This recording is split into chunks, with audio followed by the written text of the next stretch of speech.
श्रमिक होते हैं उनको 500 रुपये दिहाड़ी मिल जाती है।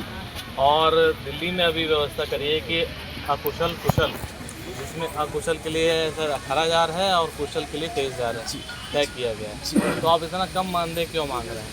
दरअसल सरकार कई बार विभाग में अधिकारी लोग बोलते हैं कि हम ये मजदूरी नहीं दे रहे, हम रसोइया को मजदूर नहीं घोषित किए हैं, ये मानदेय आधारित सेवा है।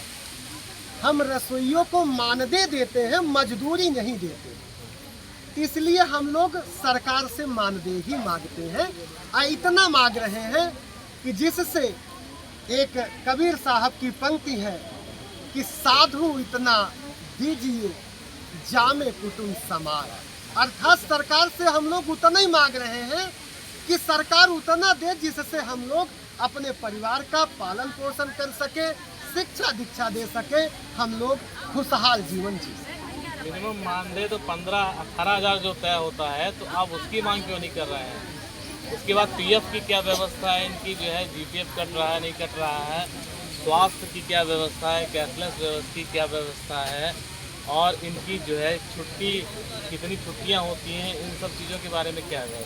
अभी सर जैसा कि आपने कहा कि कैशलेस इलाज, रसोइयों के लिए शासन से आदेश जारी हुआ है कि जितने भी रसोइया हैं पूरे प्रदेश में, इनका आयुष्मान कार्ड बनाया जाए जनपदों से, अर्थात डीएम साहब के थ्रू।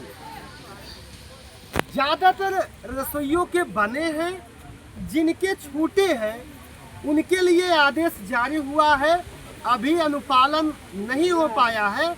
हम लोग जनपदों में प्रयास करके जो भी छूटे हुए शेष रसोइया हैं उनका आयुष्मान अर्थात कैशलेस इलाज की व्यवस्था कराएंगे। इसका आदेश सरकार ने किया है, इसके लिए धन्यवाद। रही बात छुट्टी की, तो छुट्टी अभी तक सरकार हम लोगों को लिखित में नहीं देती है, व्यवहार में छुट्टी मिल जाती है। लिखित क्या व्यवस्था है? अभी तक सर पीएफ और भी टीए डीए या और भी सुख सुविधाएं हम रसोइयों को अभी जो मूल मांगे हैं 11 माह का मानदेय बढ़ोतरी निकाले ना जाए, रसोइयों का नवीनीकरण ना हो, रसोइयों छात्र संख्या घटे या बढ़े उनको हटाया ना जाए, इन सब कामों को सफल कराने के बाद आगे की रणनीति रहेगी। इसीलिए हमारे लोगों का एक नारा है कि अभी शुरू अंगड़ाई है, आगे और लड़ाई है, आगे और प्रयास किया है। सर प्रोन्नति की क्या व्यवस्था है? यदि कोई महिलाएं, कोई रसोइया है, पढ़ी लिखी है, तो उसके लिए आगे प्रोन्नति की कोई व्यवस्था है कि उसको आगे योग्यता के आधार पर उसको कार्य दिया जाए, रसोइया में व्यवस्था किया जाए? रसोइया में अभी प्रोन्नति या इस प्रकार की, इसमें किसी प्रकार की कोई व्यवस्था नहीं। इसकी आप मांग कर रहे हैं? नहीं, अभी कोई इसका पद ही नहीं। अर्थात जनपदों पर, हर जनपदों में एक जिला कोऑर्डिनेटर होते हैं, वो यमकाम लेवल के उनकी शिक्षा होती है, वो चार्टर्ड, एक तरह से चार्टर्ड लेवल की उनकी योग्यता होती है। वो रसोइयों का मानदेय या रसोइयों के मध्याह्न भोजन के संचालन की पूरी व्यवस्था देखते हैं। इसके अलावा कोई अभी तक पद इस प्रकार से नहीं।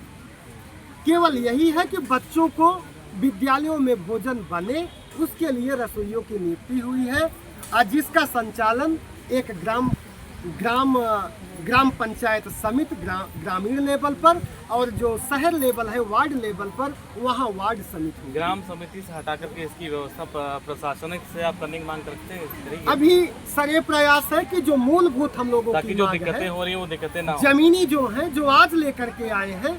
वैसे तो एक बात है, जब इंसान खड़े होने को पाता है तो बैठने का भी खोजता है। भविष्य में इसकी भी प्रयास होगा, लेकिन अभी ये है कि पहले हम लोग खड़े होने का तो व्यवस्था करें। जी। धन्यवाद सर, बड़ी कृपा।